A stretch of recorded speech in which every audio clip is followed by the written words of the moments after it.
پیارے بچوں السلام علیکم۔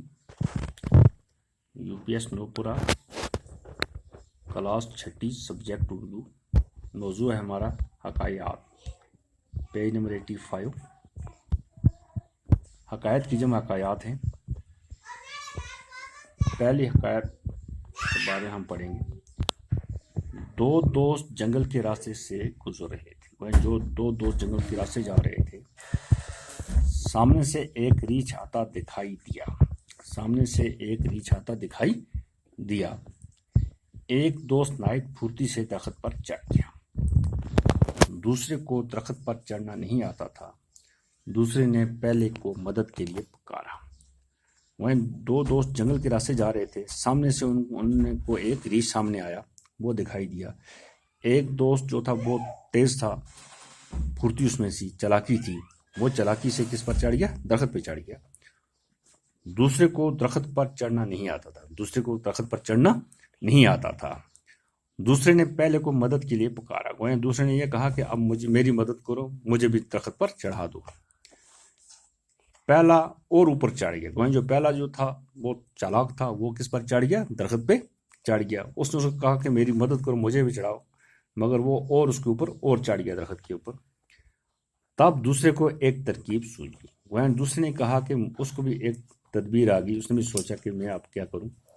وہ جٹ سے پیڑ کی جڑ کے پاس لیٹ گیا۔ اس نے کیا کہ اب میں درخت پر بھی نہیں چڑھ سکتا ہوں۔ اس نے ایک دم سے لیٹ گیا درخت کی جڑ کے نیچے، درخت کے نیچے وہ لیٹ گیا اور سانس روک لی۔ اس نے اپنی سانس کو بالکل روک دیا۔ ریچھ نے آ کر اس کے منہ، ناک اور کان کو سونگھا اور مردہ سمجھ کر آگے بڑھ گیا۔ اب ریچھ آتا اس کے پاس، ریچھ نے کیا کہ اس کے پاس آیا، اس کے منہ، ناک اور کان کو سونگھا۔ ریچھ نے اس کے منہ کو سونگھا، اس کے کان کو سونگھا اور اس نے کہا کہ یہ مر گیا ہے۔ اس نے کہا کہ یہ مرا ہوا ہے۔ اب وہ آگے بڑھ جاتا ہے، ریچھ آگے بڑھ جاتا ہے۔ کچھ دیر بعد پہلا دوست درخت سے نیچے اترا اور دوسرے سے بولا۔ اب وہ اوپر سے دیکھ رہا تھا ریچھ کیا کر رہا ہے، ریچھ اس کو کھائے گا۔ اب نیچے اس نے دیکھا کہ اب ریچھ چلا گیا ہے، وہ اب نیچے اترتا ہے درخت سے اور اس دوست سے پوچھتا ہے، اس سے بولا کیا ریچھ تمہارے کان میں کیا کہہ رہا تھا؟ اس نے کہا کہ ریچھ آپ کے کان میں کیا کہہ رہا تھا؟ وہ تو اس کو سونگ رہا تھا۔ اب دوست کو شک ہو گیا کہ نہیں، یہ کچھ اس کو کہہ رہا تھا۔ دوسرے دوست نے جواب دیا۔ اس دوست نے کیا جواب دیا؟ وہ کہہ رہا تھا کہ خود غرض لوگوں کی دوستی پر بھروسہ مت کرو۔ وہ جو دوست تھا وہ خود غرض تھا۔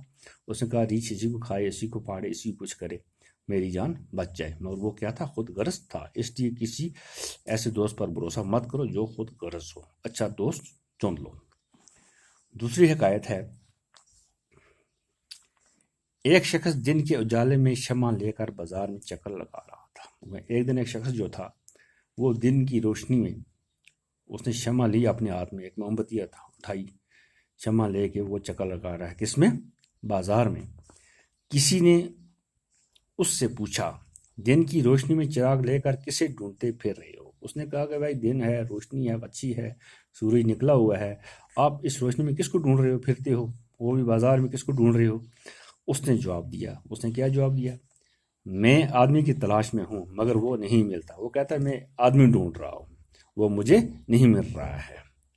اس شخص نے یہ سن کر کہا، اس نے کہا جناب بازار میں تو اتنے آدمی کے کوے سے کوہ چل رہا ہے۔ اس نے کوے سے کوہ چلنا بھیڑ بھاڑ والا علاقہ جو ہوتا ہے جس میں بہت زیادہ بھیڑ ہوتی ہے، کوئی اتنی بھیڑ ہے آپ کو آدمی نہیں مل رہا ہے، آپ کس کو ڈھونڈ رہے؟ اتنے آدمی تو گھوم رہے ہیں۔ وہ کہہ رہا ہے کیا میں ایسے آدمی کو ڈھونڈ رہا ہوں جو غصے اور لالچ کے موقع پر بھی اپنے آپ پر قابو رکھے۔ میں اس آدمی کو ڈھونڈ رہا ہوں جس کو غصہ بھی آئے اور اس کو لالچ کے موقع پر، غصے اور لالچ کے موقع پر وہ اپنے آپ پر قابو رکھے، وہ کچھ بھی نہ بولے، جب غصہ آئے وہ اپنے آپ پر قابو کر لے۔ اس شخص نے کہا ایسا آدمی تو کم ملتا ہے۔ اس نے کہا یہ آدمی آپ کو نہیں مل سکتا ہے۔ اس نے کہا مگر مجھے ایسے ہی آدمی کی تلاش ہے۔ اس نے کہا میں ویسے ہی آدمی کو ڈھونڈ رہا ہوں جو اپنے آپ پر غصے میں اپنے آپ پر قابو پا سکے۔ یہ ہماری دوسری حکایت تھی۔ تیسری حکایت ہم انشاءاللہ آگے والے سبق میں پڑھیں گے۔ باقی والسلام۔